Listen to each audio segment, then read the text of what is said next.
That's hilarious.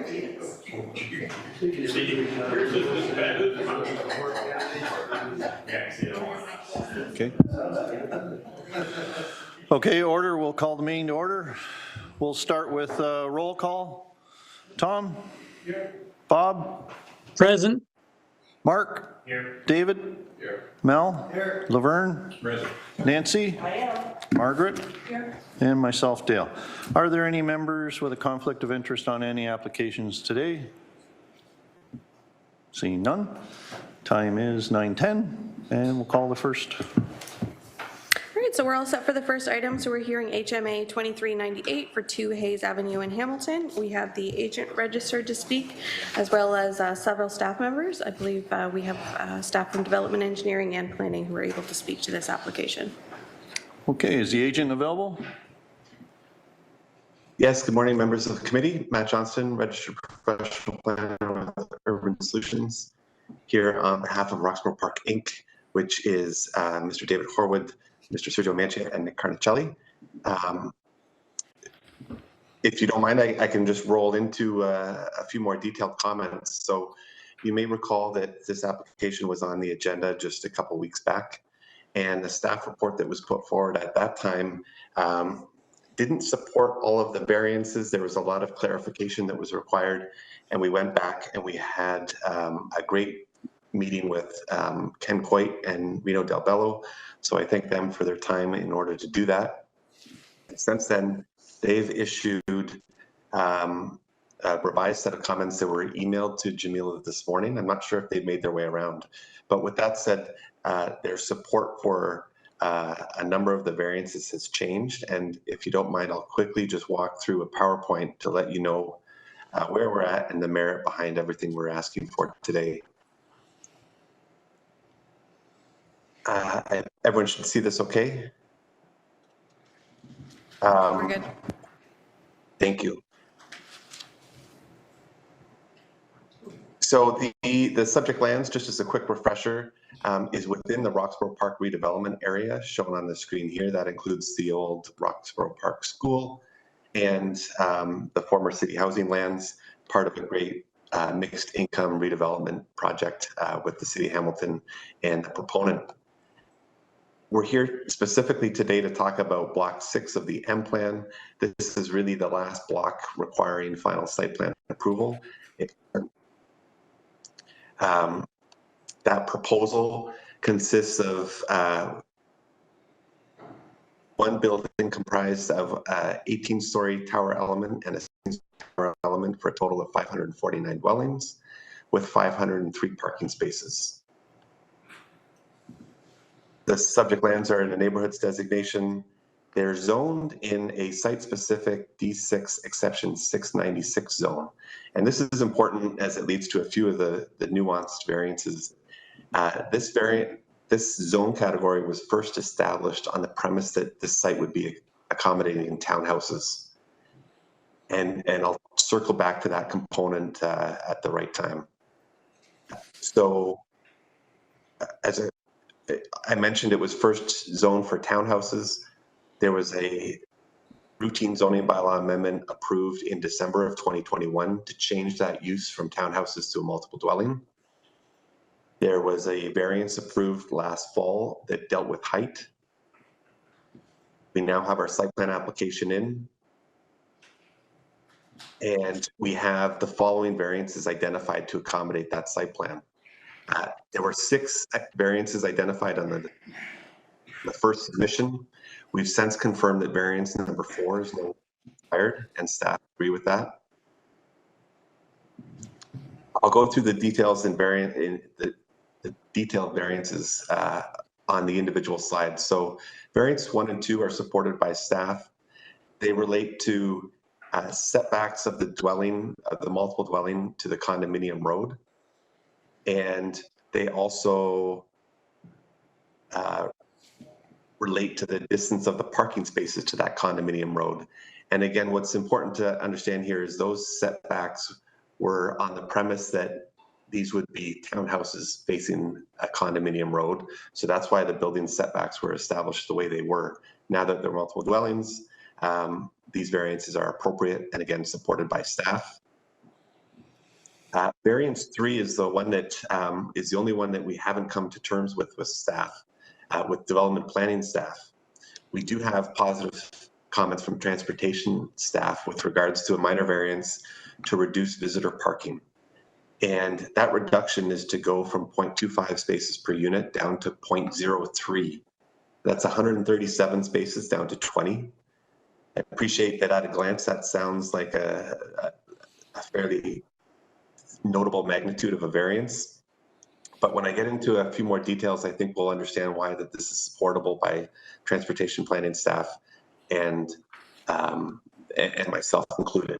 So the 0.25 visitor parking ratio is a parking ratio that's standard for townhouses. And again, that trails back to the initial zoning amendment that envisioned townhouses here. When we did the updated zoning to permit the multiple dwellings as a permitted use, we didn't touch the parking ratio. Now, that means that we have the variances that are before us today. The table that I'm showing has the site-specific bylaw on the top, where we're required 391 resident parking spaces and 137 visitor parking spaces for a total of 528. What we're proposing is a total of 503, of which 20 would be visitor and the balance would be reserved for residents. So if we were to look at this at a whole and we didn't earmark parking for residents, our minor variance would only be for 25 spaces. But what we're trying to do is reduce the visitor parking spaces specifically. Now, if we were to compare this to the 05-200 zoning bylaw that permits multiple dwellings, the position of staff and the position of the city council is that multiple dwellings don't require to provide visitor parking in the 05-200 bylaw. If we were to apply that same parking ratio, and it wasn't the site specific that was envisioned for townhouses, if this was just an 05-200 zone for a multiple dwelling, which is what's proposed, there's no visitor parking requirement, and we actually have a surplus of 21 spaces under the standard 05-200 parking regulations for multiple dwellings. So that's why I believe the transportation planning staff support the variance. That's why the variance has its merit and satisfies those 4 tests. There's a suggestion that if that variance is approved in the staff report, that it be subject to a parking study, and I request that condition of approval to this variance not be applied, because my parking study is the parent 05-200 bylaw that tells me this multiple dwelling doesn't need to provide visitor parking. So I'd ask that condition not apply. And now finally, the variance number 6 relates to a setback from a P5 zone. Before all the construction started, this white hatched area is the extent of the P5 zone. So it's a bit of an anomaly. So the variance itself is bringing the setback from 5 meters to 0, something that, again, the magnitude sounds notable. However, based on further conversations with engineering staff and development planning staff and the support from the Hamilton Conservation Authority, we now have support for this variance subject to the condition on the screen and the condition that was provided by planning staff to Jamila this morning, that we do a stable slope assessment, and we support that condition. So we have no concerns adding that condition. A few more details as to the merit. Again, that P5 zone prior to construction was flat table land, manicured and sodded.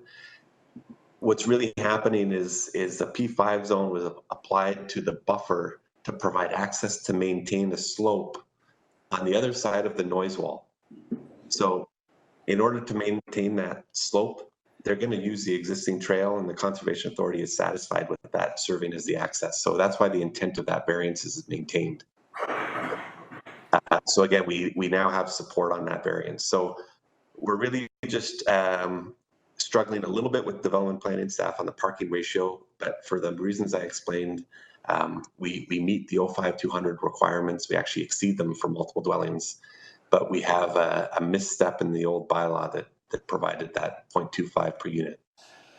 And then finally, as a whole, I've consulted with Councillor Wang. I appreciate her time on the application, and she does confirm that she has no concerns with the proposal. And with that said, I'd be happy to answer any questions and ask for support of all variances 1, 2, 3, 5, and 6. And again, variance number 5 is subject to the condition. Thank you. So a question, variance 4, the planting strip. Did I miss something on that? That's not required, or? That's correct. That variance was applied for, and subsequently through conversations with zoning staff and planning staff, it's agreed that that variance is not required. Okay, thank you. Do we have planning staff on? Yes, we have both planning staff and development engineering staff. Okay, do they care to comment?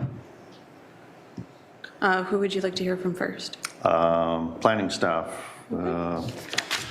especially with the parking. Through the chair, is there a question being asked? I believe the question was, were you updating your comments? Through the chair, the comments remain the same. Staff aren't saying that we can't support the variance. We just want to see that the parking can be reduced through the parking justification. Okay. Did development engineering have anything? Yeah, we have development engineering. Thanks, Shamila. Thanks, Matt, for that good presentation and PowerPoint. That's in line with all of our discussions, so we're in agreement with Matt's presentation. Okay. Nancy? Matt, can you just double check that slide that you had? Either my eyesight's gone or I saw a 463 instead of a 483 on the site-specific proposal. For parking? Mm-hmm. I'm sorry about that. I touched up this table late last night and I see the discrepancy, and I need just about 20 seconds to confirm which one it is. So the add-up still comes to 503, just on your top one, it doesn't come to 503 with the misprint. Right, so thank you for highlighting that. The proposed resident parking is 483. Perfect. Thank you. Not 83, thank you. Apology. Okay, committee, any questions? David? I just got one. Is this a city initiative development, or is this a private development? I just wanted to know. Through the chair, the Roxborough Park redevelopment on a whole included many city components. This particular building is the market condominium. So this particular build is entirely private. Yeah, okay, because I know there's a mix in and around there too, so. Right, there's a city housing, City a city housing building, and then there's affordable rental building with CMHC funding.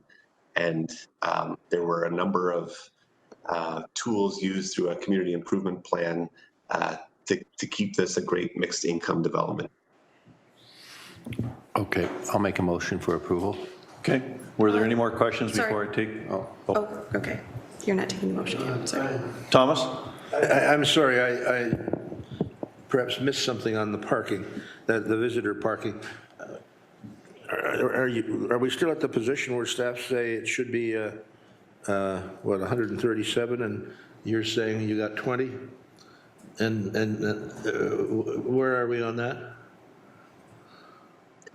So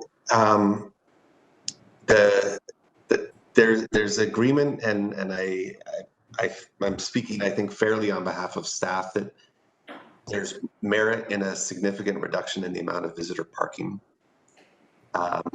and I mean development planning staff, believe there's merit in a notable reduction in visitor parking. They weren't quite ready to accept our reduction down to 20. We had very thorough discussions where it was agreed that if this build was subject to 05200 in the normal fashion without the previous site specifics, there is no visitor parking requirement and we would have a surplus on site. I'm So sorry, I'm having trouble, and that's my hearing probably. What, the last bit? So we know that staff agree that there's merit in a notable reduction in visitor parking. We didn't quite come to terms on landing at 20. Staff suggests that we need to do a parking study to justify that number as a condition of approval, and I'm asking that that condition not be applied. And the reason for that is that we agree that staff agree that under 05200, this multiple dwelling, if it didn't have its site-specific zone, would not require any visitor parking at all, and we would actually have a surplus. So it's for that reason that I look to 05200 as my guiding document for the intent of the zoning bylaw, and I'm satisfied that the 4 tests are met. And I don't need a parking study to tell me that because 05200 tells me this already. So staff, again, I think they agree that there's merit in a reduction because 137 some odd spaces is a very high number, and but we just couldn't come to terms on the final number. How many residents in those 2 buildings altogether? There are 549 and 503 parking spaces. And the gets a suggestion is surplus. with 500 people in 2 buildings, 20 visitor spaces, they're going to do it? I'll just remind that there is no visitor parking requirement for multiple dwellings in 05200. That's the intent of staff and council on a go forward and is applied on a number of instances. So under 05200, we actually have a surplus of parking spaces. Mark? My experience as a real estate lawyer dealing with people buying condominiums or properties is if you have not enough owner parking, the owners tend to park in the visitor parking, and then the condo boards are sending tickets to all my clients.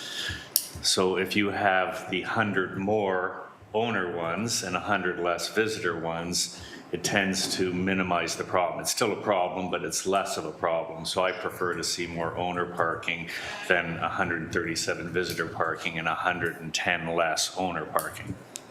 Okay. I'm not speaking exactly for this project, but just generically based on my vast experience. Okay, Laverne first, then Nancy. I think that what Matt has done is gone to great lengths to explain everything. That's something that wasn't done 2 weeks ago when we had our last meeting, and that's the reason we're back here again today to deal with this. I think he's explained it very, very well to us, and I would like to second Dave's motion. Okay, just Nancy? Can't do that quite yet. Not yet. I haven't accepted his motion until I'm done. Okay, Nancy? Thank you again for Matt for that extensive presentation. And just in comment to both Mark and to Thomas, when people are buying or moving into condominiums, I've said it before, they know when they sign that contract whether there's extra parking or not, and they make the choice accordingly. So whether it's there or not doesn't matter until the person decides. So if there's visitor parking or not isn't going to make or break them buying that unit or renting that unit. So now I allude to Laverne. Okay. Gentleman at the back, did you care to speak? No, okay. All right, I'll accept your motion, David. And Can I clarify what the Okay. motion is first? Okay, just a minute. Yes. All right, That would be striking the condition. okay, hold on. So I just wanted to clarify, so you're amending variance 1 from 0 to 2 meters, variance yeah. 2 from 0 to 2 meters. 2 meters. Variance 3, originally there was a condition requested to be attached. You're not attaching that condition? No. Okay. Variance 4, the applicant has asked for that to be removed. Variance 5, the applicant and staff have suggested a condition for a stable slope analysis. Are you attaching that condition?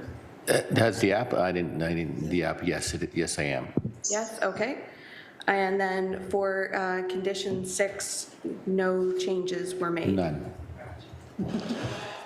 Okay, and Laverne seconded it. All in favor? Opposed? Seeing none. Motion carried, application approved. Thank you.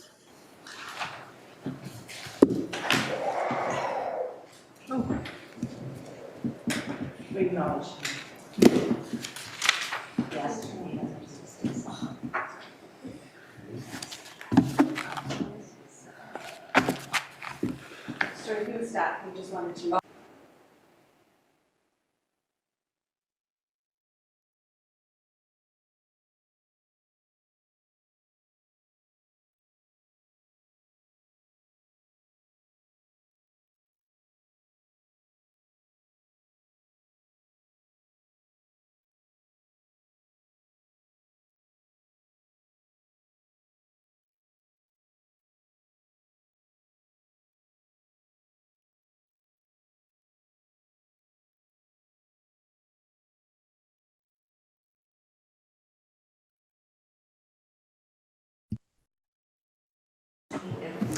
All right, and we're all set for the next file. So we're hearing HMA 23123 for 195 Rebecca Street in Hamilton. We have the agent registered to speak and no interested parties.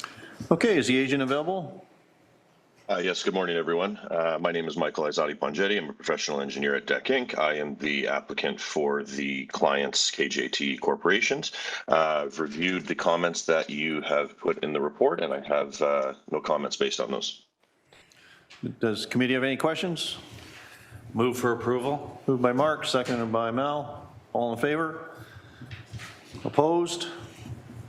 Seeing none? Motion carried, application approved.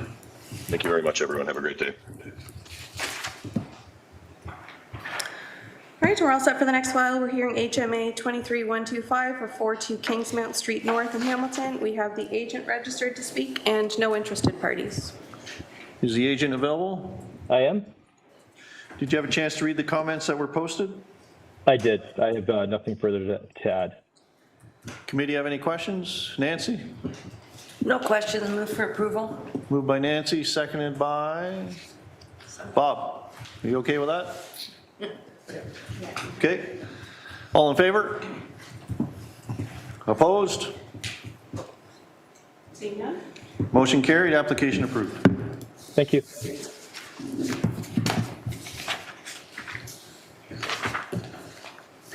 All right, and we're all set for the next file. We're hearing HMA 23119 for 122 Florence Street in Hamilton. We have the agent registered to speak and no interested parties. Is the agent available? Yes, I am. James Thomas from AJ Clark and Associates. Okay. Did you have a chance to read the comments that were posted? Yeah, we did. We're very satisfied with those comments. Sorry, Mr. Chair, we did have one interested party for this file. I apologize, that was my fault. Okay, sorry for that. Go ahead. All right, so for the interested party, if you could just come forward and then make sure your microphone is turned on when you're speaking. And state your name for the record.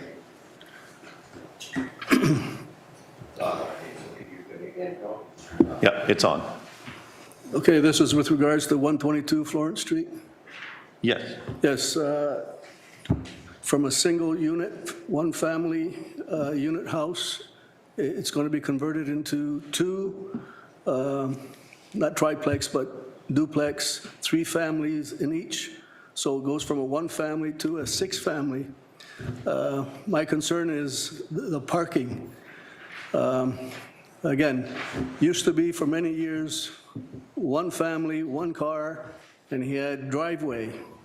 So now, I guess, apparently with the new buildings coming in, it's going to be a 3-family unit in each. Who knows how many cars? Let's say 3 minimum each. That's 6 cars as opposed to 1 that used to be. The report makes reference to ample parking on the street. Not the case. Sometimes you're fighting for parking space. As it is now, and as of this week sometime, I mean, the city could look at the reports, a permit, there was a house in the 163 address, I'm not sure the address, they just had a ramp, it looks like a double drive, or it took at least two-car on-street parking. I mean, they're entitled to, they've got the space, so there's another 2 spots we're losing. And more to come. There's another house on the street, and it's apparent to me, maybe not the case, they're renovating, putting lots of money into it, going over and above, and they're going to be applying for another ramp to lead to their driveway. So there's another spot that's going to be left for residents who perhaps don't have enough frontage to do that. They don't have that luxury. So my concern is parking, not only for myself, but others on the street that are in the same situation. And again, the report makes reference to ample parking on the street. That's on a good day. Weekends, you know, everybody has company. One household has a party, there goes your parking. And then it becomes a luxury. It also makes reference to the ample parking is not the case. It's not ample parking. On a good day it is, and you can even get lucky and park in front of your house. Yeah, but that's my main concern is the 3 families per unit. You know, the nice thing about it is it's only a duplex. It's not going to be a 3-floor. It's not going to be a triplex. But it seems, looking at the drawing, it seems, and I know because I've read, it says, well, you know what? You can complain all you want. They have a right. They have a right to perhaps only 1 parking spot, even if it is a 3-family, and that's going based on previous records. Yeah, my main concern is the parking and all of a sudden it becomes 6-family as opposed to 1. You know, the family that owned it, that's a 3-generational home, single family. And now all of a sudden, I mean, that's progress, I guess. It all of a sudden becomes 2, 3 family. There's 6 families, and that was, you know, I said 1 car per family. We know that's not the case. I mean, today, and the other point was it makes reference, and you know, that's a real estate point of view, and it's a valid when you're trying to sell your house. You know, you're near a park, you're near Dundurn Castle, you're near downtown, you're near the highway, plenty of buses to take you to and from. You got the HSR, you got the GO, you got the upcoming LRT. That's all fine, but I don't know how many of you took the bus to work today. You know, a car is not a luxury as it used to be. Heck, even high school kids, a car is a necessity for some of them, for a lot of them. Go check out some of these high schools and see student parking, teacher parking. Student parking, they fill it. And, I'm assuming it's an extra car, but not, because mom and dad, they need the car to go to and from work too. So the cars is not a luxury, it's a necessity. You know, gas stations will tell you, well, don't drive, it's a luxury. No thanks, it's not. And that's my point. He's trying to say, oh, but the city now is trying to promote. Does the city want everybody to sell their cars? That's what the report sounds like. Like we're here to fill all the spaces, you know, and I got it, there's a shortage of housing. So as opposed to 1, now we got 6 families off of, you know, wherever they came from. But is that the case? They want to densify all the neighborhoods, every little space? You know, what's next? A single family can't occupy a house with 2 stories? By law, you're going to have to fill your second floor with another family. Is that what it's coming to? And the fact there, it's trying to tell me, sell your car. Then you won't have a parking problem. Take the bus. Okay. Still need a car. I apologize for the length. No, that's fine. This is your opportunity. Thank you. Okay.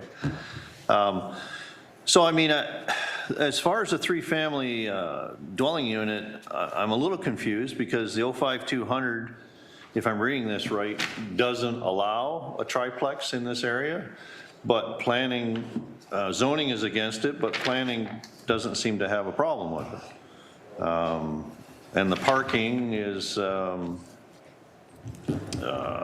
parking spots per unit where required 3 parking spots. But I'm just, is there someone from planning that can comment on the reasoning for a triplex in an area that's really not licensed for triplex right now? Yes, we do have planning staff who are available to provide additional information on their comments. Through the chair, as the comments outline, 05200 is being updated through a citywide initiated rezoning. And at that time, this use will be a permitted use within all the residential zones. So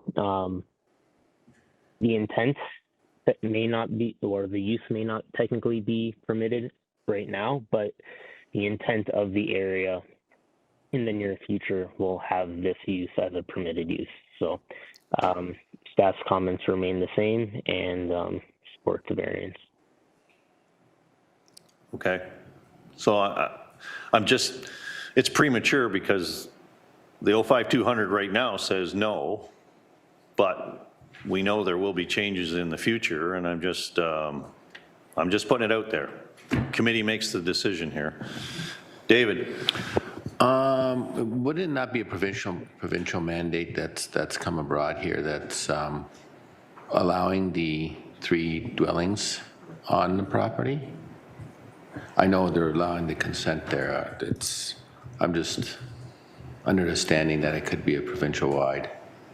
So are you referring to additional dwelling units or the recent proposed changes by the province that are not in effect? Yeah, maybe the recent proposed that probably aren't in effect, but I think that's part of the recent proposed. That's the proposal coming forward. Okay. Anyone else? I think that's where they're getting it from. Thomas?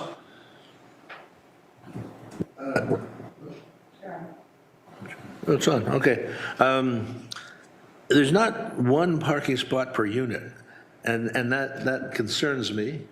This area is a bit of an enclave. It's where the York Street takes the bend at Dundurn, heading out toward Burlington. And I don't know if there's a bus on York Street. If there is, then that's the only transportation, in my view, available here.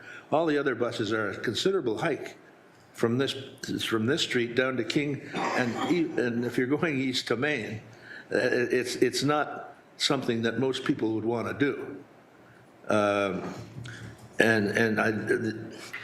The idea of 2 parking spots for 3 units it concerns me. This nature of this street concerns me. It's not a wide street. It's not a long street. There's not an awful lot of parking on it. I don't know where staff get the idea that that's okay. I think it's a real problem in this area. And if anybody works anywhere east of Queen Street, there's no easy way to get there if you live in this area without a car. And I think it's an ongoing issue throughout the whole city of Hamilton, the parking issues. Well, I don't disagree with that, but I'm saying that this particular enclave is even more unusual and more difficult because of geography. Okay. David? So in comparison to triplex, now if they were to put an SDU in there, how many parking spots would we require when you can actually have 3 families in an SDU? You probably need 2 for the house and one for the... I don't think so. On the rooms. On an SDU? No? Nope. Through the chair, I don't believe SDs require additional parking. Correct. I believe so. So you can do that. You can have your house and then you can have a 2-family there or vice versa. So, I mean, it's a moot point. So. Okay, back to the variances at hand. Any other questions? Nancy? Once again, I'll just repeat what I had said the last time. The 2 spots that are being provided versus one that is not comes back to the person choosing to move into that unit and whether they're happy to live without a parking spot. And if there's no further questions, I will make a motion for approval. Okay, motion made by Nancy, seconded by David. All in favor? Opposed? 1 opposed. Motion carried, application approved. Could I add something? Thank you, everyone. Enjoy your Now the day. hearing's over, sorry. See you shortly. There is an appeal process. No? Okay. That's right. There used to be. Not just today, we've got people on Dunbar Street parking on our streets. Okay, All right, and we're all set for the next file. So we're hearing HMA 23128 for 235 Emerson Street in Hamilton. We have the owners registered to speak and no other interested parties. okay, is the owner available? I am, yes. Good morning. Yes. Did you have a chance to read the comments that were posted? I did. And do you have any questions? I do not. Does the committee have any questions? Motion? Mel? Motion to approve. Motion made by Mel, seconded by Nancy. All in favor? Opposed? Seeing none? Motion carried, application approved. Thank you. Have a good day.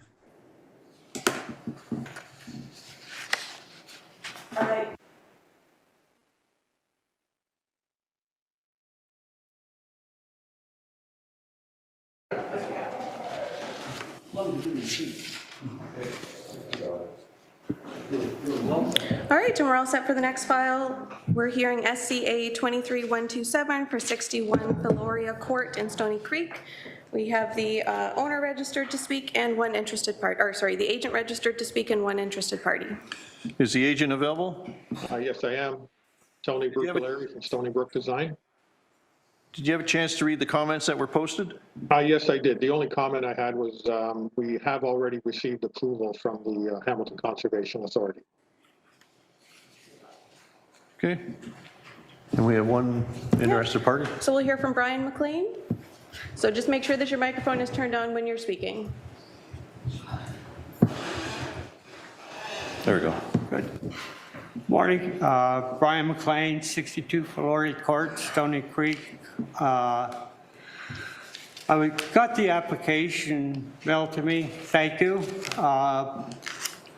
Variances, the accessory building wants to be put in the front yard instead of the back.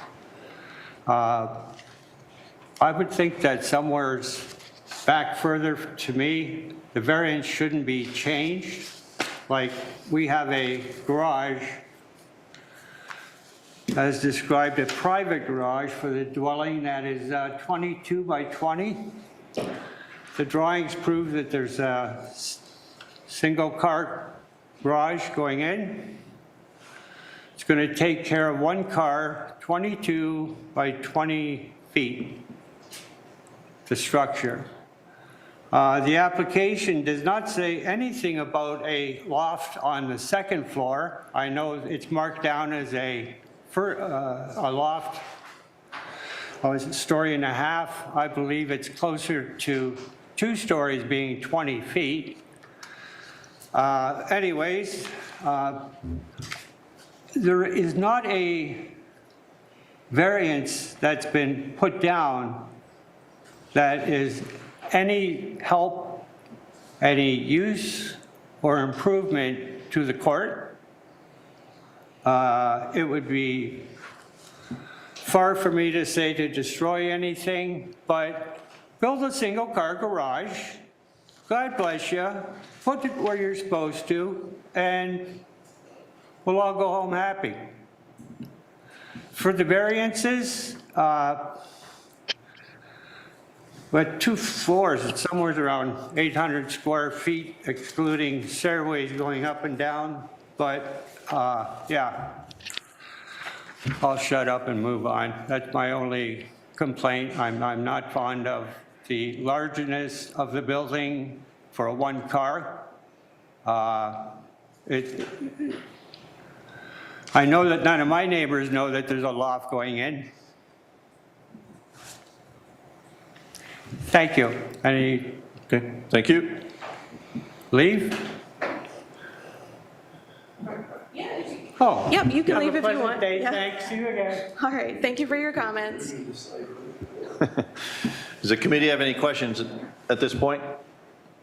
Sorry, that was to the committees. I- That was to the committee here, if there were comments. Yeah, I'm asking the committee members. Sorry. So to the agent, the loft, was that calculated in the square footage? Yes, it was. Yeah. Okay. The reason we need the loft, we need the storage because the existing house does not have a usable basement. And they do have 2 cars, husband and wife. Also, the structure is located in the side yard and not in the front yard. I sent an email clearing that up. And this was confirmed by a planner before I even applied for the variances. Okay, thank you. Committee? I shall move it. Moved by Mel, seconded. Sorry, could I just clarify, there was a condition that was requested from Heritage and Urban Design for a tree protection plan. Was that motion with the condition or without the condition? Tree protection plan? With the condition. With the condition? Okay. Moved by Mel, seconded by I've got Dave. Margaret. Margaret, okay. All in favor? Opposed? Seeing none? Seeing none, motion carried, application approved. Thank you.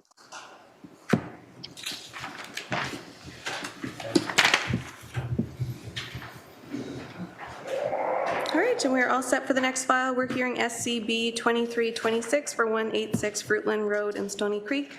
We have the agent registered to speak and no interested parties. I would like to note that it appears staff made an error on the notice of public hearing through a combination. I believe the address that is being added onto should be 667, not 669, but I'll leave the agent to clarify that. Okay. Is the agent available? Yes, I am. James Thomas, AJ Clark and Associates. Yep. Did you have a chance to read the comments that were posted? We did, and we just wanted to perhaps get one of these comments, the conditions repealed. These may look familiar as we've also done 188 and 192 Fruitland Road very recently, last year. What it is land consolidation to the rear of these lots for future development. Transportation has asked for road widening dedication again. In the previous 2 decisions, which we do have, the decision was made to remove that requirement, that condition for a road widening, as this is not a development, it's just simply shifting of land to land consolidation. And a road widening will be looked into when there is a development application for the lands.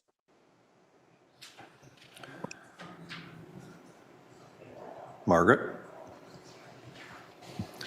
Yes. Now, there is a road widening being requested on Fruitland Road, which will be the lands that are remaining with the house. So are you objecting to that road widening or just the one on Highway 8?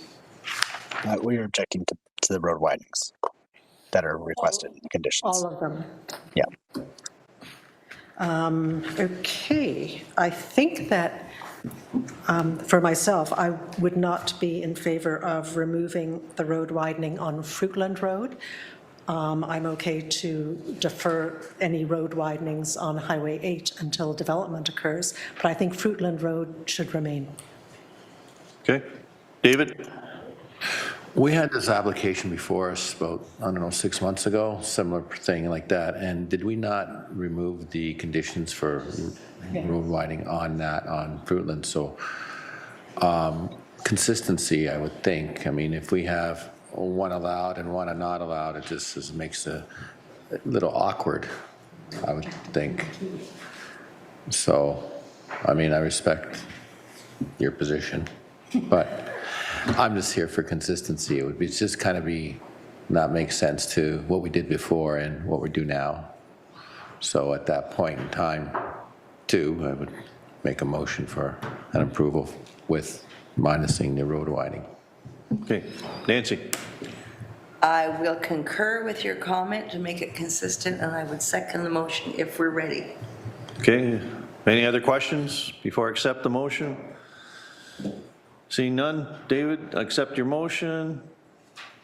Do you need any clarification? Yeah, just, and the decision is amended to be adding lands to 667 Highway 8. Because of the previous ones, if they don't add them to 667, they won't actually be any way to attach them to 669. Mm-hmm. Yes. Yes, okay, Correct. perfect, thank you. Okay, seconded by Nancy. All in favor? Opposed? Just One because. opposed. One opposed? Motion carried. Oh, two? Two, sorry. Thomas okay. and Margaret. Motion carried, application approved. Thank you very much.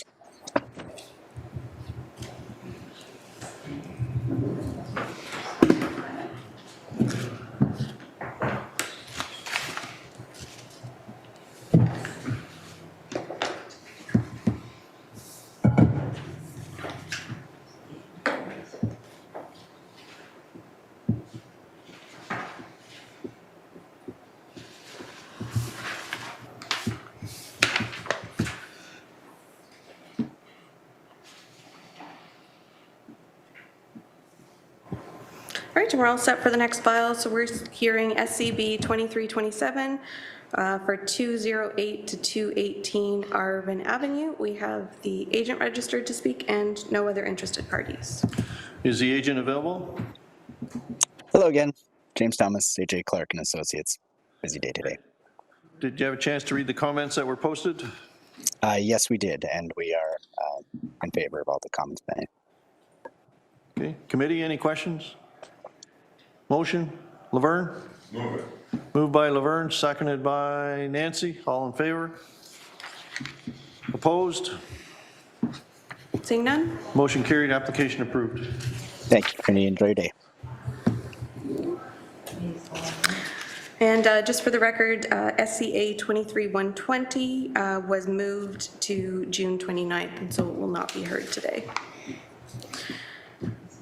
And we are all set for the next file, so we're hearing HMA 23121 for 92 West 34th Street in Hamilton. We have the agent registered to speak, and no other interested parties. Okay, is the agent available? I am. Did you have a chance to read the comments that were posted? I did. Staff seems supportive. I have nothing further to add. Okay, committee, any questions? Motion? Move it. Moved by Margaret, seconded by Mel. Oh, okay. Bob seconded it? Okay. All in favor? Opposed? Seeing none? Motion carried, application approved. Thank you. All right, and we had a recess scheduled. Our next item will be at 10:15. Okay, break. We convene then.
Sorry. Do you want to do roll call again, or just go?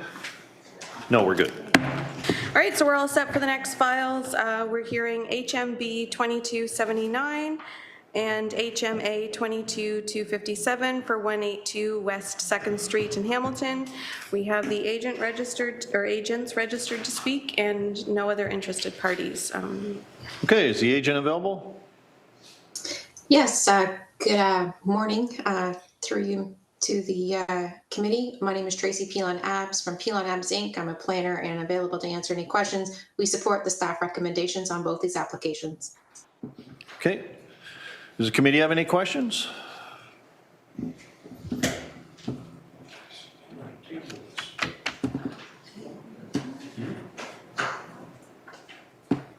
Margaret. I'm willing to move it for approval, both applications. Sorry, I guess I should clarify. I think the amended notice was not included in the comment package.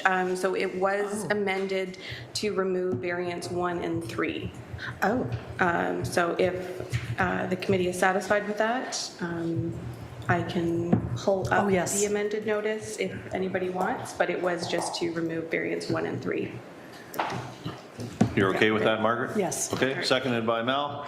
All in favor? Opposed? Seeing none? Motion carried, application approved.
All right, we're all set for the next file. We're hearing ANA 23122 for 166 Beverly Court in Ancaster.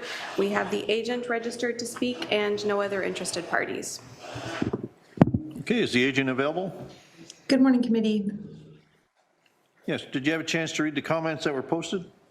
Yes, I did. Yeah. And do you have any questions?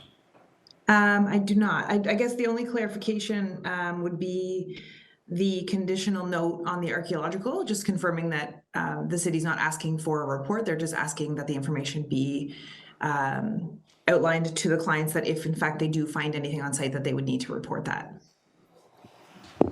Yes, I believe that was attached as a note and not a condition. Perfect. Thank you. Nancy? Motion for approval with the archaeological as a note, if required. Okay, seconder. Mark, all in favor? Opposed? Motion carried, application approved. Thank you very much, committee. Have a great day. She's a really nice girl. Yeah, we do, right? We'll see how they like the new people.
James? Yeah.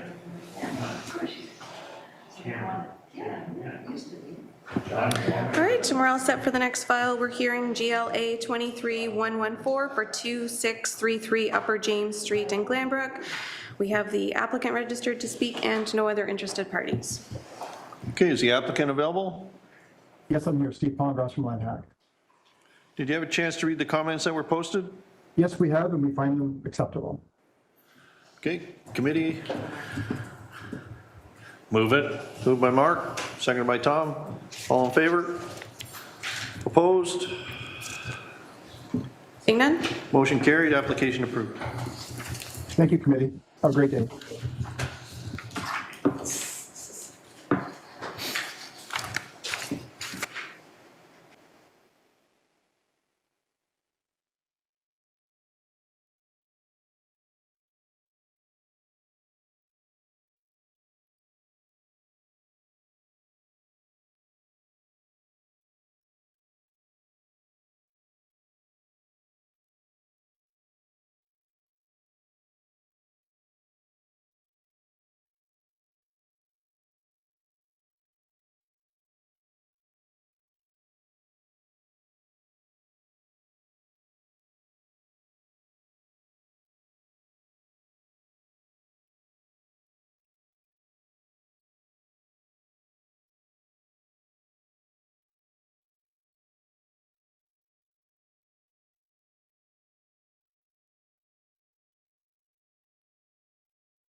All right, and we're all set for the next files. So we do have two files that are for separate addresses, but they are related applications. Does the committee wish to hear them together or hear them separately? I think we might want to hear them separately since one of them has positive comments and one has negative comments. Okay. So we'll hear GLA 23115 for 6061 White Church Road in Glanbrook. We have the owners registered to speak and no interested parties. Okay, is the owner available? Yes, sir. Daryl Osterhoff. And did you have a chance to read the comments that were posted? Yes, I did. And do you care to comment? Yes, I would like the opportunity to clarify the 4 variances. Go ahead. And just to make sure that the committee has all the relevant information in related to the 4 variances on the 115 file.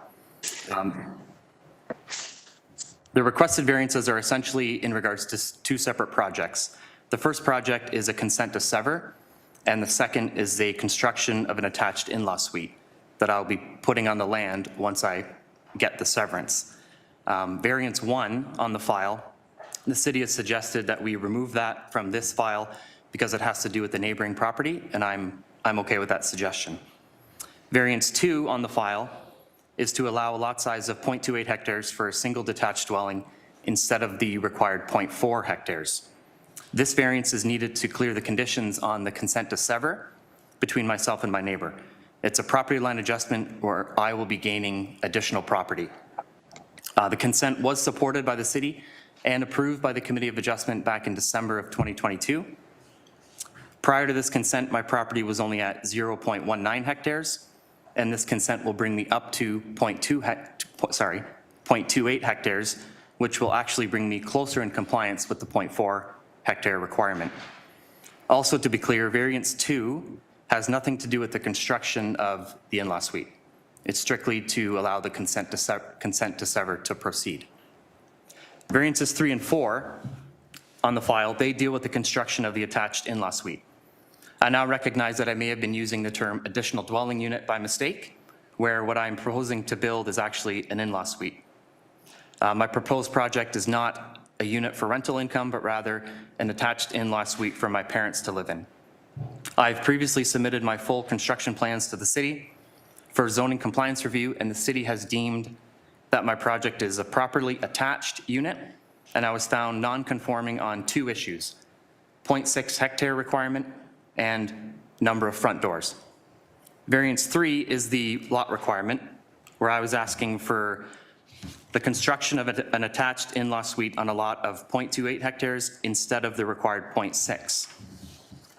The city states in the comment package, and I quote, "The intent of the 0.6 hectare lot size provision is to ensure that private water and sewer systems meet the policies of the Sustainable Private Water and Wastewater Services." I've shown in my plans that I will construct a new properly sized septic system to service both my dwelling and the in-law suite. I've also indicated in the plans that the in-law suite will have a freshwater cistern underneath the garage. Thereby, my existing well will not have any further strain, but the in-law suite will be provided water by a cistern. In the comments package, Source Water Protection stated that their concern was that the construction will incur additional septic flow. But they make no mention that my plans show that I account for this with a new septic system. I've enlisted the services of a licensed and trusted septic company to design a new septic system. The licensed designer used the construction plans to make the appropriate flow calculations related to square footage, bedrooms, bathrooms, and plumbing fixtures. He indicated that there is sufficient room in the southwest corner of the lot to install a properly sized raised septic bed with a properly sized sand mantle. The plans will show that the raised septic bed is 16 meters by 10 meters, and the surrounding sand mantle is 30 meters by 23 meters. Further, a cistern will be engineered and installed by the same company. There will be no additional strain on my current well.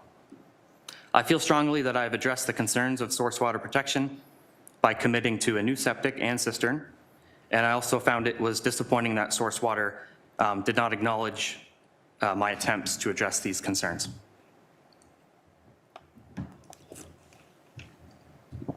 Excuse me. Variance 4 was the variance that I wish to have 2 front doors instead of the required 1 front door. The committee will see in the plans that the front door in the in-law suite has been designed to be perpendicular to the street. Yes, the front door is on the front facade of the home, but it won't be visible to the street. It's completely sideways. Front door access is needed for safety reasons, as my parents plan to live in the unit into their old age, and the front door was designed this way in order to maintain consistent streetscape and to mitigate the non-compliance with this bylaw. We plan to build this in-law suite so that my parents can live in it rent-free for as long as their age will allow. My parents were in a financial situation where they were unable to retire, even at my father's age of 65. They have already sold their home in Smithville and cashed out of the real estate market in order to build this unit and retire. It won't be a source of income for me, but rather a place for my parents to live. My mother is also sitting to my right in case you have any questions for her. The bylaws regarding additional dwelling units in Hamilton are fairly new and ever evolving. The City of Hamilton has allowed for attached dwelling units in rural Hamilton, but with provisions of lot size and issues with the front door. Our plans will show that we have designed a project in order to comply with these requirements as best we can. We are committed to constructing a new $45,000 septic system and a cistern in order to satisfy the source water protection needs. Further, we'd like the committee to take note that there have been no objections from any neighbors on this file, either the consent or the application for the proposed in-law suite. In closing, we're trying to accomplish this project legally and by the book. I know there are properties in rural Hamilton that have built in-law suites without permits, or they've even tried to hide the in-law suite in an accessory building. We would like the committee to take into consideration that we are following proper process and we are doing everything in our power to mitigate the concerns voiced by the city. It's our opinion that the variances being asked for are minor in nature, and we would ask that they be approved. One final thing I'd like to mention is I am aware that this committee earlier this year approved a very similar project on Guyot Road. It was an extremely similar in-law suite attached by the garage, exact same lot size, 0.28 hectares. They also asked for an additional front door. The only difference in the applications was they did not propose any new wastewater or freshwater services, but I am proposing both. Those are my comments. Any questions from the committee? Okay, thank you. To the committee. Thank you. To the committee. Thomas. This new septic system that you're talking about, the $45,000, I think you described it, has that been run by the water people, City of Hamilton? I had detailed plans drawn up by the company Egger. They were added in the package. They're available on the online on the file, and I'm just confused why they never made mention of it. So their comments come after they've seen what your proposal? As far as I know, yes, for sure. Margaret. Yes, I was just wondering if you had source water staff who would be able to address this. We don't have source water staff. Okay. We do have development planning staff who may be able to provide additional comments, but we do not have source water staff on. Yeah, I maybe will mention that my understanding is that the lot size is related to having not just the design of the septic system, but also having sufficient property that at the boundaries of the property, nitrate loadings are less than or equal to 10 milligrams per liter. So I think that it's not just a properly designed septic system, it's also having sufficient land that there is dilution so that it doesn't have any impact on neighboring wells.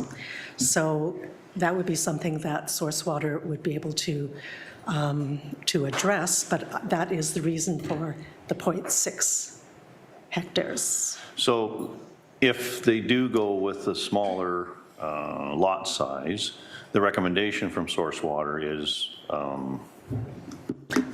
that they have to provide a scoped hydrogeological study. Yeah, hydrogeological test, right? So, I mean, we could okay it as it sits, but the condition of the hydrogeological has to be done, right? To the satisfaction of source water protection, Right. yeah. Okay. Mr. Chairman, Yes. if I could, just on that point, the city, the condition the city has asked for is a scoped hydrological report that focuses on the applicant's well water quality. So it's almost as if they have in silence agreed that the septic is good, and they only want the report for my well water quality. That's verbatim from the And comments. and that's the condition that they want, that's what we would impose if so be it by the committee. No, we do Jamila? have development planning staff who wish to comment. Okay. Good morning, everyone. Development Planning Staff Morgan. I just wanted to clarify for our comments. So we are supportive of recognizing the lot line adjustment, the new areas based on the lot line adjustment application. It's just a misunderstanding when we were looking at it. We assumed it was associated with the secondary dwelling unit, but so that would be variances 1 and 2. We would recommend approval. And then in terms of source water, I can't necessarily comment on that, but I just want to note that we are supportive of recognizing the new lot areas based on the previous lot line adjustment application. Okay. Thomas, did you have another question, or was there someone? Yeah. I was going to say, I think I agree with Margaret that the objection seemed to be that the land just isn't big enough for the septic system, and that's a matter of policy, I gather. I don't know whether these last comments really make any difference on that. Well, I think in some of the results or some of the stuff that I've read on nutrient management and stuff like that, Margaret's right in the fact that it's a nitrate loading of the soil. So no matter how big the septic system is, there's still, they calculate in how much nitrate is going into the soil. So they want to have a mass of area to contain that within the lot. But as we've heard, if source water, if a scope study is done, then that satisfies their needs. They're the only ones that are really recommending some additional issues. Margaret, or Nancy, sorry. I appreciate that explanation again. I just want to take it to the next step, where I do recall the previous application on a similar property in the, I'll call it the neighborhood, if you will, anyway, and the fact that this is also an attached unit with, again, its own waste and septic and what have you there, and a cistern, as you'd mentioned, underneath the garage. As far as the double doors, I think if you drive up and down any road in Bimbrook, you're going to see zillions of these with a breezeway, which is considered a second front door. So that's not a concern at all in number 4.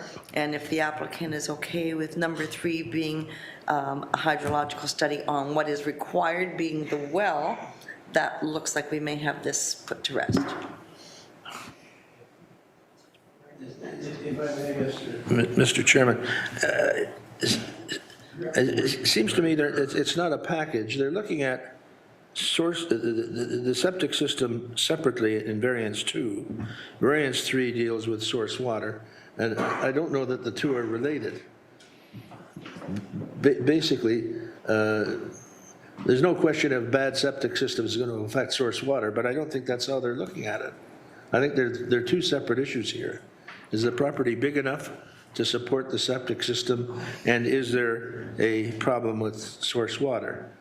They said laterally the source water protection doesn't seem to be a problem. Yeah. But that doesn't eliminate the issue with respect to the septic system. Seems to me. And I guess to back up a little bit, I mean, what we have in front of us, you know, it says the applicant be permitting a single detached dwelling, and so we have to make sure that in the wording in this application is correct under variance 3. Oh, 2, yeah, okay, to both.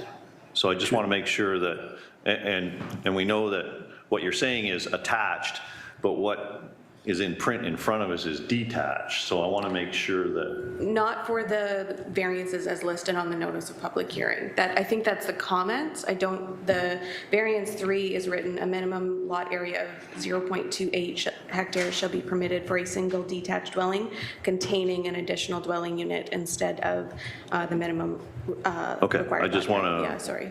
make sure that we're legal or we're okay with dealing with what. Okay, Margaret.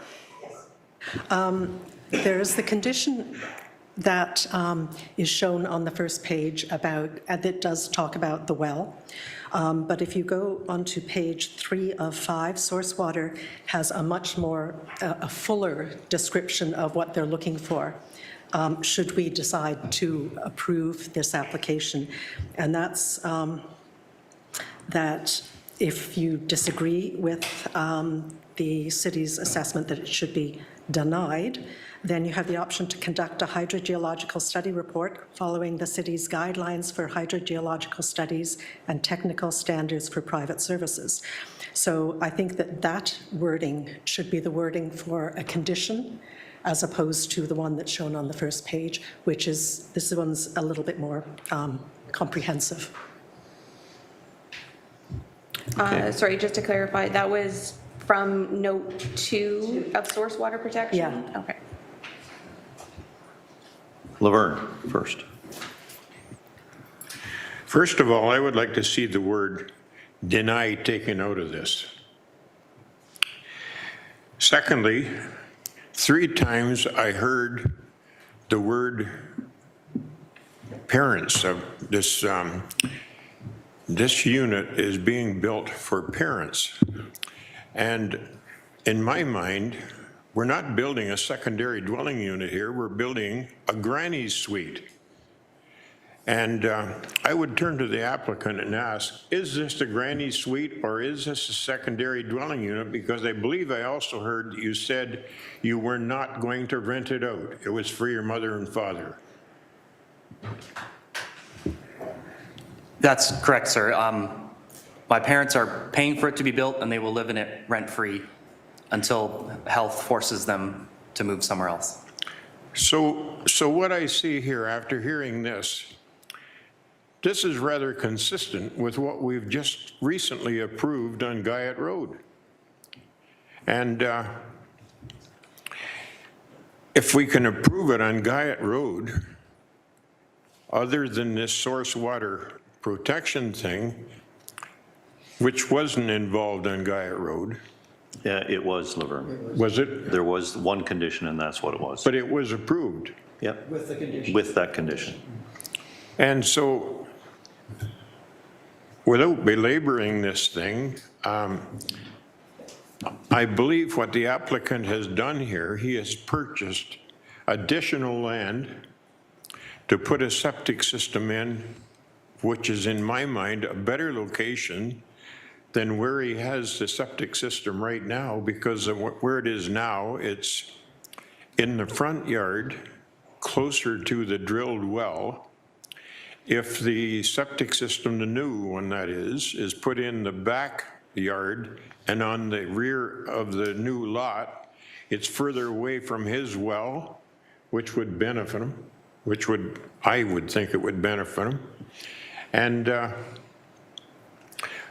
I personally don't have any approval, any problems approving this the way it stands. But the thing is, first of all, we've got to get this looked after, that he has a deed to the original or the additional land that he's purchased. And once we can get by that, then we can approve the rest of this. So I would like to see the word denied taken out of this thing. And let's see what we can do to move forward and try and help them out with this application. Okay, David? Thank you. Yeah, just first of all, I'd like to commend you for what you guys are doing, you know, for your parents and you. It's, you know, I'm happy to see that. I think there should be more of that, to tell you the truth. And I just want to ask the applicant, and in regards to this condition, are you good with this condition? Is this something that would satisfy you? I'm satisfied with the condition as recommended by Source Water, which asks for the focus to be on my well. I find it redundant to do a condition to test my current septic when I'm going to be disconnecting it anyway and building a brand new system that abides by all the setback requirements in the Ontario Building Code. It's far enough away from the well, it's far enough away from property lines. But for testing on my well, if that's what it takes, I'm good with that. Mel first, then Nancy.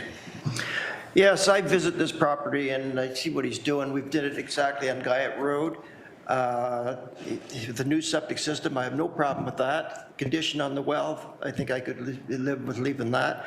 As far as the front doors, I went up and down the road, I found 10 going up and down the road. So far, that's redundant as far as I'm concerned.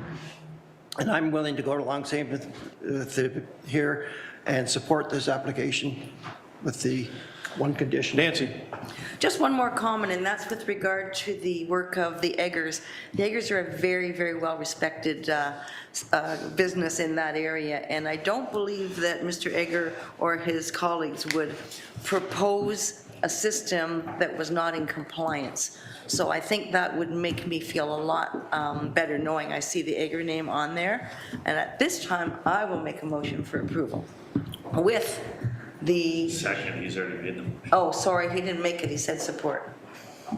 With the condition of the well. Okay, with the condition, yeah, I'll second it. Okay. Jimmy, You're the chair. I just wanted to clarify what the motion was and who you were accepting, so. are you clear on the motion?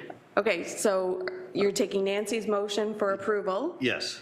With the condition as noted on the first page of the comments package, which I believe calls for a scoped hydrogeological report, focuses on the applicant's well, water quality, etc. Okay, seconded by Mel. All in favor? Opposed? 2. 2 opposed. Mr. Chairman. Motion carried, application approved. If I may have one more question? Yep.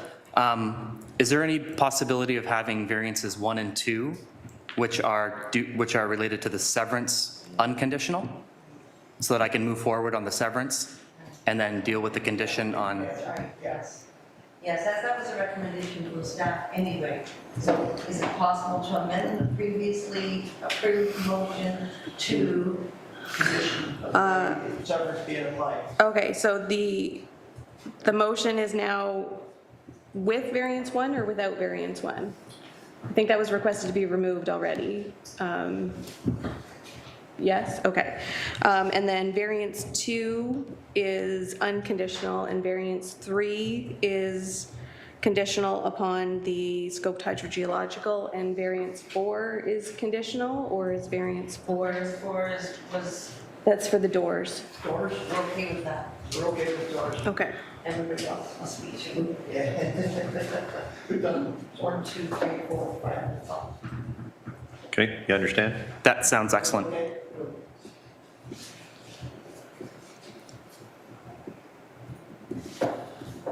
So that motion carried, application approved on that one.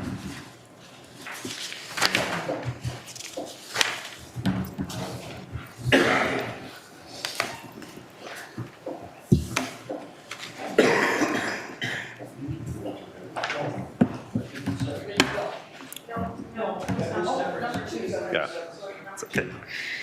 All right, then we're all set for the next file. So we're hearing GLA 23116 for 6105 White Church Road in Glanbrook. We have the applicant registered to speak and no other interested parties. So for the record, is the applicant available? Yes, Mr. Chairman. And you read the comments that were posted? Yes, I have. And do you have any questions? No, I don't. Mel? I'll move this application that solidifies what we're doing with the one before, so I'll move it. Moved by Mel, seconded by Laverne. All in favor? Opposed? Seeing none? Motion carried, application approved. Thank you. All right, and we're all set for the next file. We're hearing SCA 23117 for 147 Slinger Avenue in Stony Creek. We have the agent registered to speak, and we also have zoning staff who wish to provide amended comments. Okay, is the agent available? I am. Did you have a chance to read the comments that were posted? I do. My only comments here, and I think it will be echoed by planning staff, is that the variance should read relief from a minimum side yard setback of 1.25 meters instead of 1 meter. 1.25. Okay. Zoning staff wanted to speak? Yeah, so we have Alyssa from zoning who's registered to speak for this item. Good morning. Yeah, just to echo that, the change in the variance from the 1.25 meters instead of the 1 meter. And the reasoning for that is that the garage is required to be set back 1 meter from the side lot line, and the portion of the dwelling above the garage is required to be set back 1.25 meters from the side lot line. Okay, thank you. Committee, questions? Motion? Nancy? Margaret? Moved by Margaret, seconded by Nancy. All in favor? Opposed?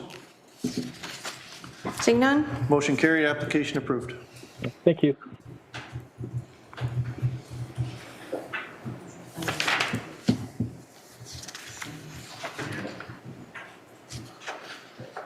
All right, we're all set for the next file. We're hearing SCB 2330 for 59 Byron Avenue in Stony Creek. We have the agent registered to speak and don't believe any interested parties. I believe that the agent is here in person though.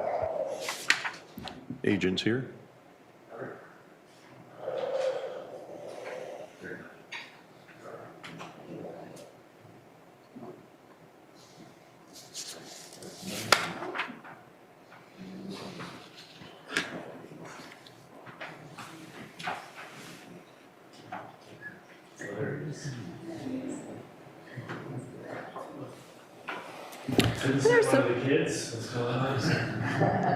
All right, so just make sure that your microphone is turned on when you're speaking. Thank you.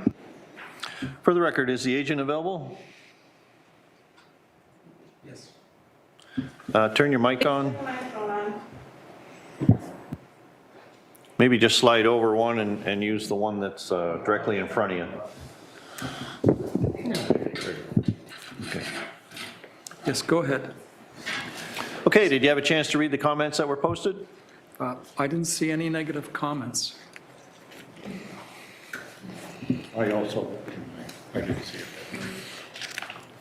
So the comments package was posted online. It was sent out in a link as well. With the hearing. He said he just hasn't seen any negative comments, meaning he read it and saw nothing negative. Okay. Okay. Do you have any questions at this time? No, we're just wanting to listen to you.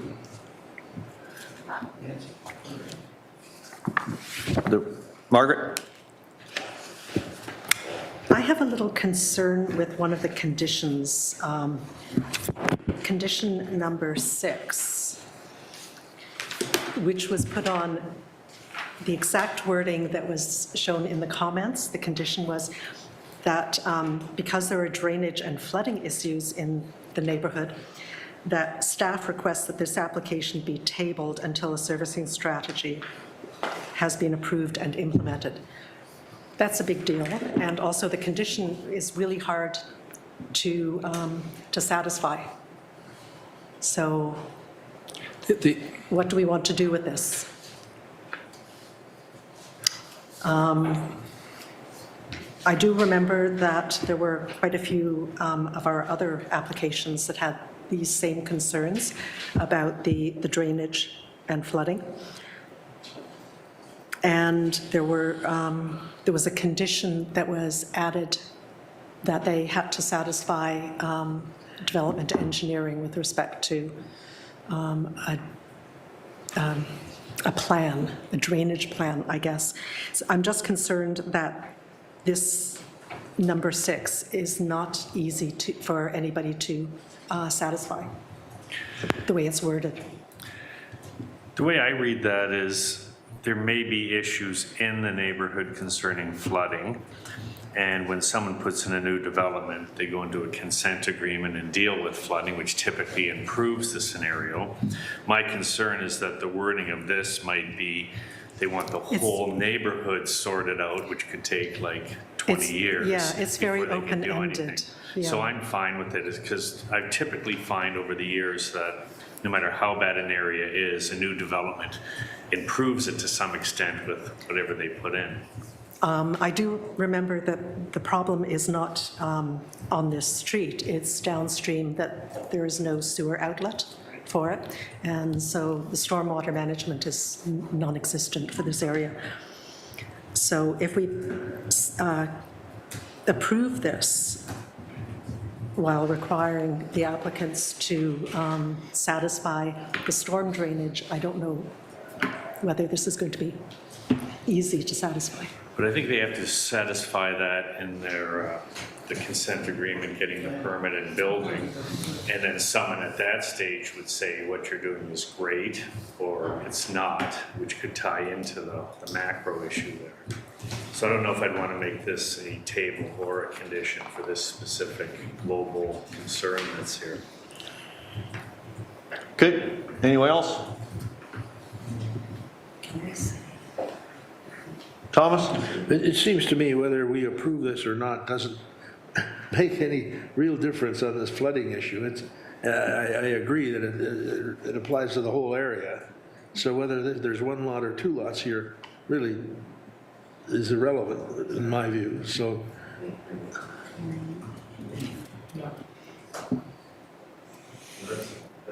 Anyone else? I make a motion for approval with the conditions. 6 isn't really a condition, it's just a note for tabling, so. Okay, sorry, so did you want to change condition 6 to be a consent agreement? Because development engineering didn't request a consent agreement for No, but this I don't lot. think they can build anything without entering into that. They can only enter into that if it's a condition of the consent. But if you don't go for a variance and you apply to build a house, don't you have to enter in a consent agreement? No? Okay, so then a consent agreement, then I think it makes sense. Isn't that normally, yeah, that's normally Yeah. a standard condition for consents, isn't it? And they just neglected to add it? Yeah. So you just have to satisfy when you're getting the permit that you're dealing with the drainage properly, which any contractor would typically know what to do. Okay, so I'll make the motion as amended with 6 to be to enter into a consent agreement. Okay, Thomas, you second it? Okay. All in favor? Opposed? Seeing none? Seeing none, motion carried, application approved. thank you.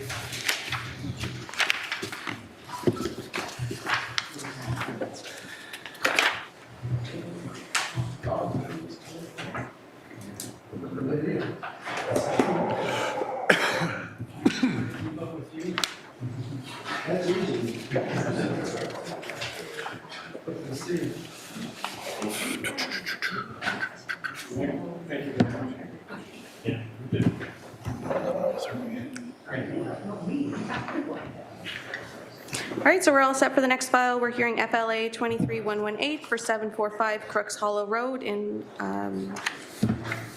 Flamborough. We have the agent registered to speak and no other interested parties. Okay, is the agent available? Yeah, I'm here. I'm James Lang.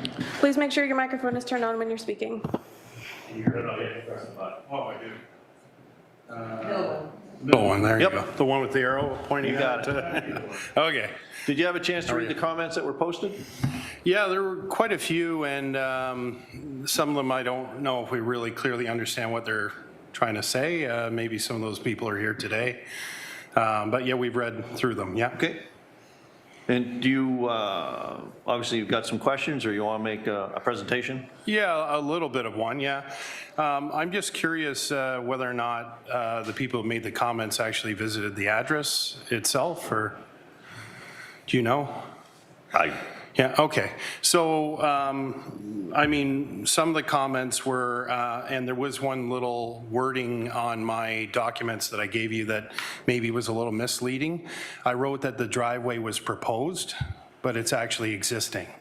So my apologies for that. You can see it on the survey. If you need to support that, you can see a survey showed that that driveway was always there. And actually where we're proposing to put the 3-car garage outbuilding is really the only place it can go and is kind of a natural location for it. That area has always been cleared. That's where the people have always parked. The house itself, when the homeowner, the current homeowner bought it, we've already been through 2 building permits for renovations that have been done to the house. The house was in quite rough shape when they took it on, and so there's no heritage value to the house anymore. As far as heritage goes, there's nothing going on there. And of course, like it was mentioned in the comments, we're not tearing it down. We're looking at an outbuilding to make proper use of the property. As far as grading, we're not changing any grading. Like I said, the driveway was there. We're not proposing to change any grading around where we're looking to do the outbuilding. And then I do have, and again, this is why I'd asked if anyone was on site, but you can see it from the satellite. If you look at this red outline here. Sorry, those comments were not provided in advance, and we are not able to accept comments that are not able to be visible on the hybrid meeting. Okay, well, I guess it would be visible on what is on the, like they were submitted. If you look at the survey where we're looking, or sorry, if you look at the site plan, where we're looking to put the outbuilding, that's the best spot to put it because there's septic tank already on the other side, there's a well, etc. Again, like I said, they've been parking there for years. This woodlands that someone was talking about, that starts on the neighboring property. I think it's Mr. Lee Chin that owns the property next door. Those are completely on his property, has nothing to do with this property. That's where, like I said at the start, I was a little confused by some of the comments. And then there was some comments about from conservation. I don't know if anyone's here representing them today, but we did a lot of due diligence with conservation, as did the homeowner when they did the 2 other building permits. And they said they had no interest in this particular land. One thing, just out of interest for my for the homeowners, for my clients, they're talking about a fee too, and for review, and I don't really understand that. And it also refers that they're trying to get the personal information of the homeowner so that they can bill them. And again, I don't understand that because they've had that for years, because the homeowners already paid 2 fees to conservation in the last 5 years. So those are kind of some of my comments right now. Also, of course, I wouldn't be here in front of committee today if I wasn't asking for something that's a little bit bigger than the P6 zoning and a little taller.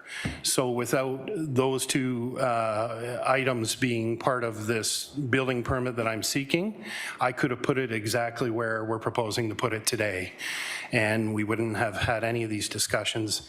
So I wasn't really looking to get into any kind of, as far as woodland report and all this fancy stuff here. It just seems crazy because there's nothing there. And again, the woodlands are on someone else's property, which I'm obviously not allowed to build on. When they did the previous construction, we were aware of silt fencing and protecting trees and all that. And obviously we would be mindful of all that. So that's it for now for me. Okay. So, I mean, variance 1, the gross floor area, you're requesting 170 point whatever square meters, and what's allowed in the area is 45. You're almost 4 times over what's allowed. Yeah. Okay. Which is quite a bit over what's allowed. Yeah, if you look at, not to start to take this angle, but if you look at the property next door, from a satellite view, he's got building after building after building that is massively way bigger. And they may have been done before any changes have been made. Some of them were, and some of them are more recent. And I know there are other applications in the neighborhood for a secondary dwelling unit and stuff like that. So, no, I agree with you. That's why we are here today. Yep. Yeah. Okay. To the committee. Yes, Margaret.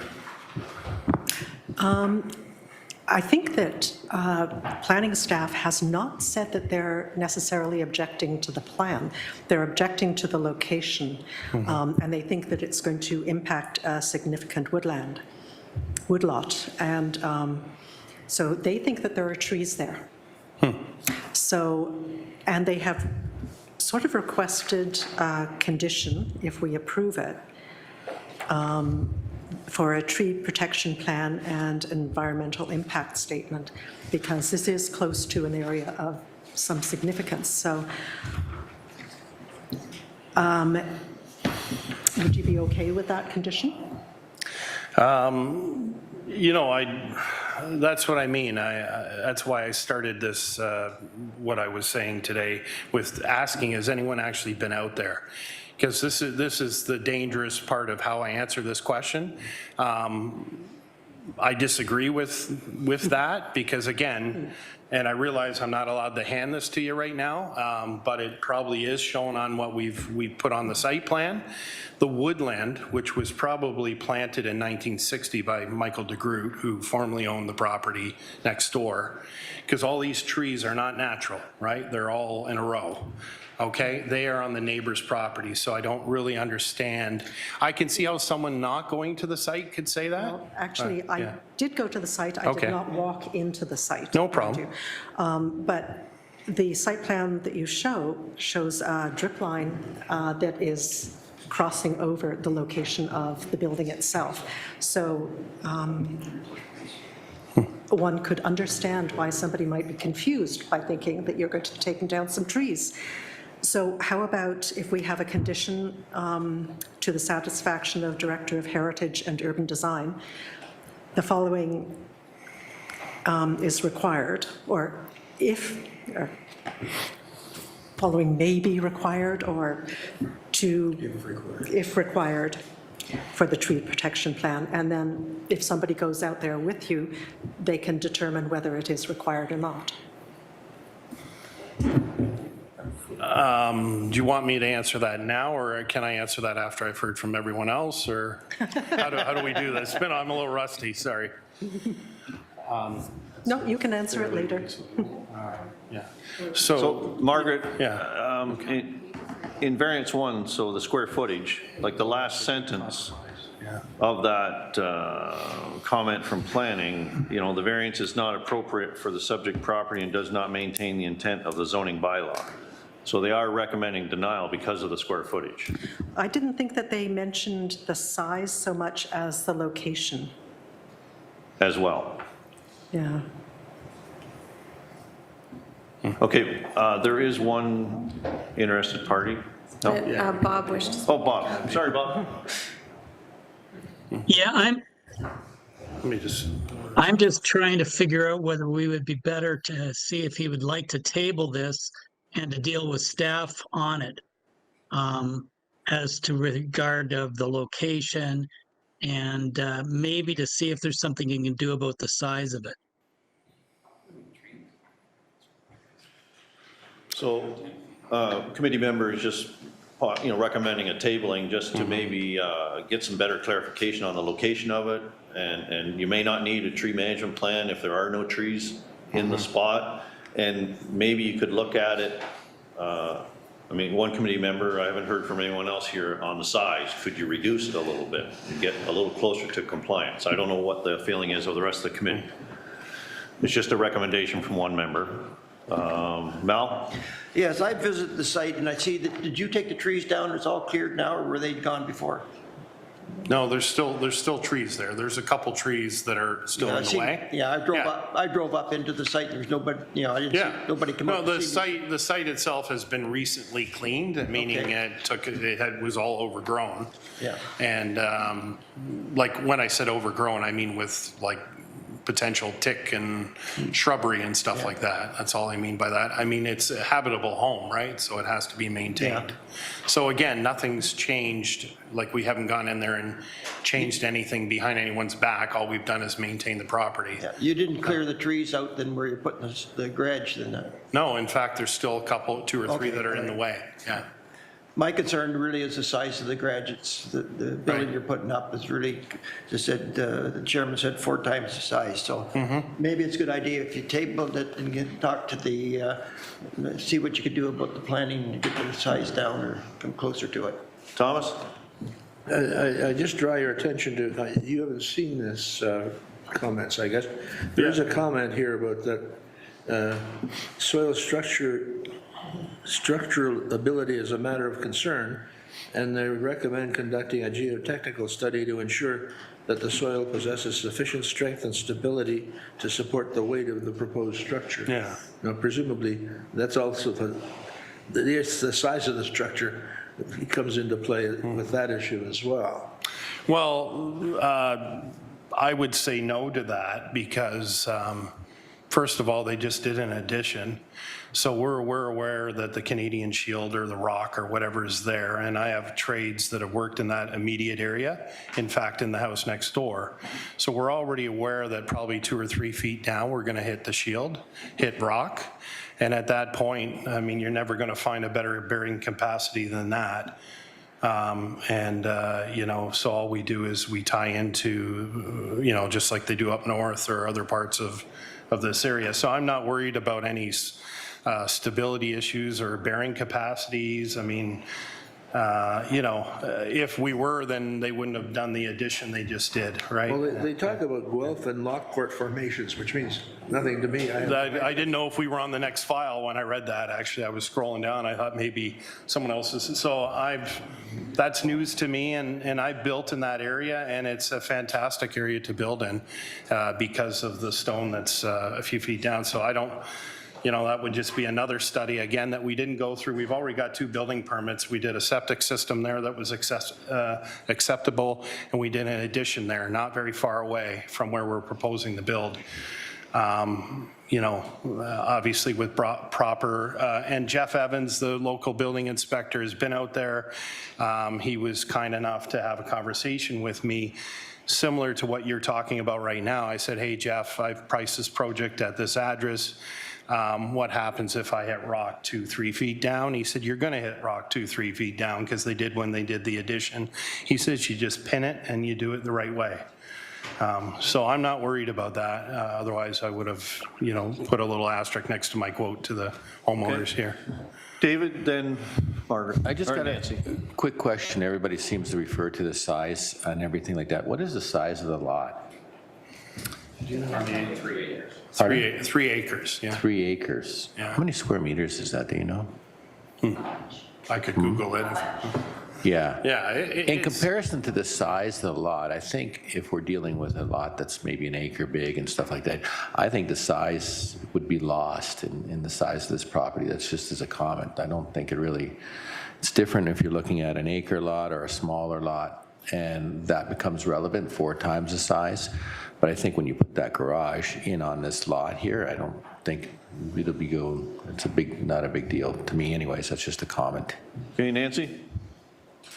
I just want to go back to the applicant one more time with the opportunity to consider tabling it just to say you have addressed that size one more time and then bring it back to us in. I mean, I don't see totally disfavorable comments, but certainly everyone has some concern over the size.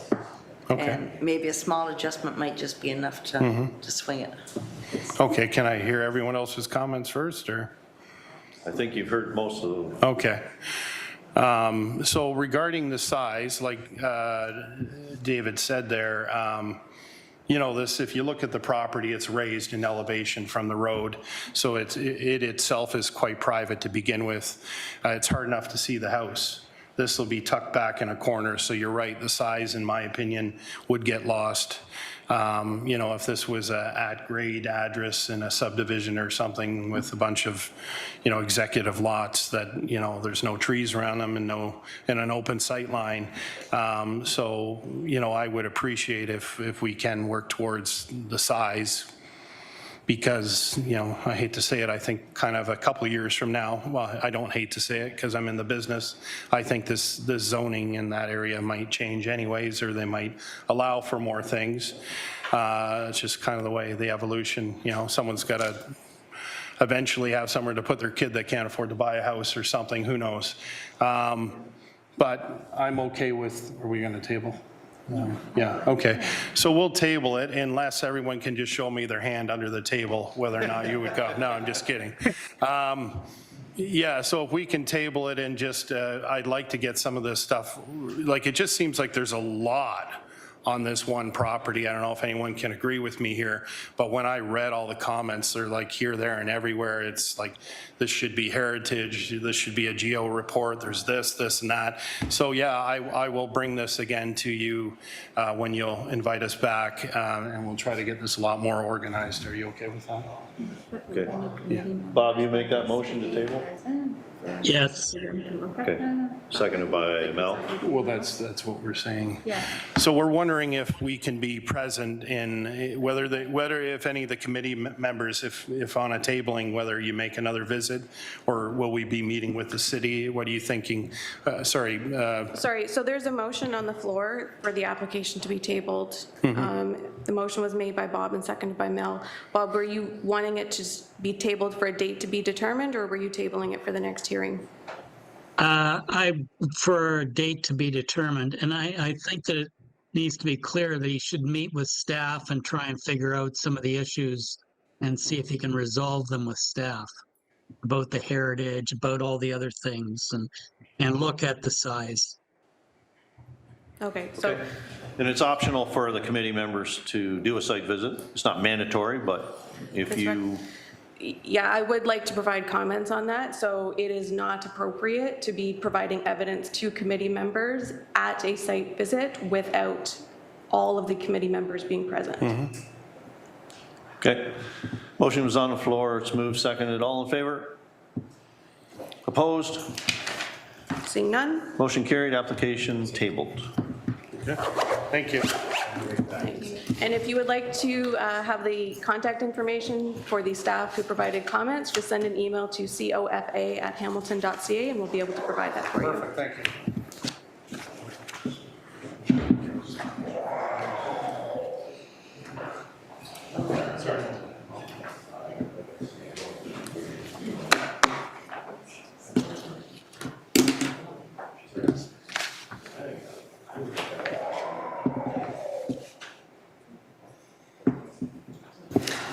All right, we're all set for the next file. So we're hearing DNA 23126 for 51 and 55 Coots Drive and 110 King Street East in Dundas. We have the agent registered to speak and one interested party. Is the agent available? Yes, good morning. Morning. Members of committee? Did you have a chance to read the comments that were posted? Yes, I did. And do you have any questions? I do not have any questions, no. Okay.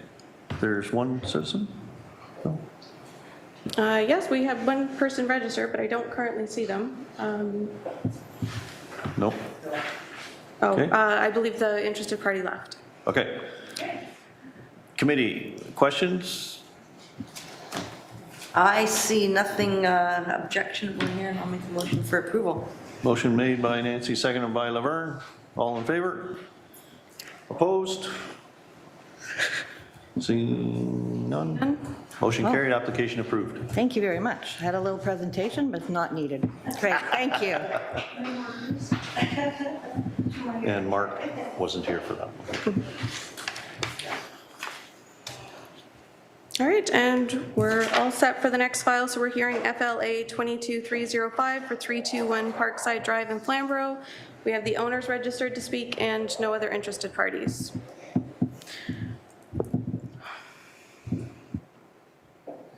So if you could come forward to the table and make sure your microphone is turned on when you're speaking.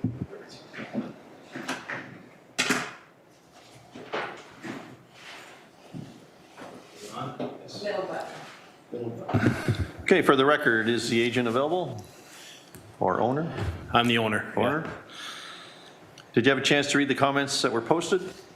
I glanced at something yesterday. I didn't see the comments on the file. So when I logged on to here, I didn't see the comments, but I did have a gentleman drop something off that basically said that both options were denied, I believe, by the plans reviewer. So the comments that were provided were available on the city's website. They were sent in the link that included the link for the meeting today. They were also included in the hearing information. The link where it was all sent was previously sent out. So do you wish to table and try and have a conversation with planning? And I would like to. Yeah. Okay, all right. If that's possible. Yep, motion for table, Nancy, seconded by Laverne. All in favor? Opposed? Seeing none. Motion carried, application tabled. Perfect. And when you have a chance to speak with planning or whatever, you can contact Jamila to set up another time. Okay, Okay? perfect. Thank you very, very much.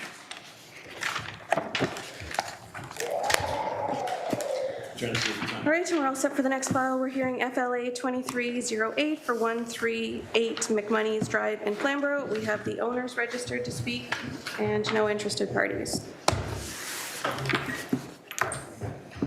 Okay, is the owner available? I am. Did you have a chance to read the comments that were posted? I did. And do you have any questions? I guess my only question is, I'm happy to see that this interior side lot setback of 0 was recommended to be approved. They recommended that the rear yard setback be reduced to 0.5 meters, and I would like to agree with that. Okay. We don't have, do we have a rear lot line? Because the only variance in front of us is. No, we got rear lot line. I think it used to be, because this has come back again. It has, yes. Okay, yep. Go ahead, Margaret. I think that there might have been in the past, because this is the second. Sorry, it's actually just the way the variance is written. So the variance is written that the proposed accessory structure shall be 0 meters from the westerly interior side lot line and the rear lot line instead of the required setback. So the applicant is requesting to amend it, so 2 variances. So one variance shall be that it's 0 meters from the westerly side lot line, and then the second variance would be that it is 0.5 meters from the rear lot line. Is that correct? The 0.45, the 0.45. what development engineering recommended, yeah. We wanted to agree with them. And we're okay to put a second variance in? That is at the discretion of the committee. But we can, as a committee, okay. David? Just a quick, is it built right now? Yeah, it is, right? It was, and we removed it. Okay, that's how you can do what you're gonna wanna do. I was gonna say, how can they agree to it when they're already up? Well, okay, whatever, I'm good. Is that a motion, David? Yeah, sure, that's a motion. Okay, motion made by David, seconded by Nancy. All in favor? Opposed? Motion carried, application approved. Thank you very much for your time.